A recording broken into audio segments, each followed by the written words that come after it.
جناب محمد یوسف صاحب حیدرآباد پاکستان، السلام علیکم. آپ کے ممنون ہیں کہ آپ نے ہماری ویب سائٹ اہلسنت.net پر یاد فرما. آپ کے دو سوال ہمیں موصول ہوئے.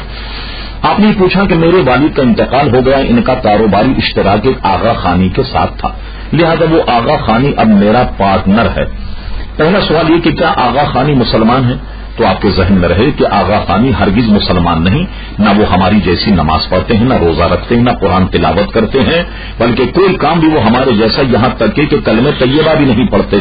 تو ایسی صورت میں انہیں مسلمان کیسے کہا جا سکتا ہے، جبکہ ان کی بنیادی کتابوں میں یہ بات ہے کہ جو ان کے موجودہ امام ہے آغا خان یا جو بھی امام رہے یا رہے گا، اللہ تبارک و تعالیٰ کی ذات اس میں گھس جاتی ہے، اس میں حلول کر جاتی ہے. معاذ اللہ تبارک و تعالیٰ کے متعلق یہ عقیدہ رکھنا کہ کسی انسان کے بدن میں گھس جائے، یہ صریحاً کفر ہے. اور ویسے بھی آپ دیکھیے کہ وضع قطع ہر اعتبار سے کوئی کام بھی وہ مسلمانوں کا سب کرتے ہی نہیں، تو انہیں مسلمان کیسے کہا جائے.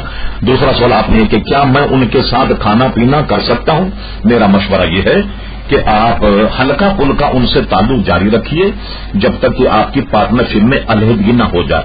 بتدریج آپ ان سے علیحدہ ہونے کی کوشش کریں، اس لیے کہ بے دینوں کی جو صحبت ہے، جو دین نہیں رکھتے، مذہب نہیں رکھتے، ان کی صحبت جو ہے وہ آدمی کو خراب کر دی. کہ بقول شخص سے کہ شاہین کو خراب کر گئی صحبت ذات، لہذا آپ کو ان سے بچنا چاہیے.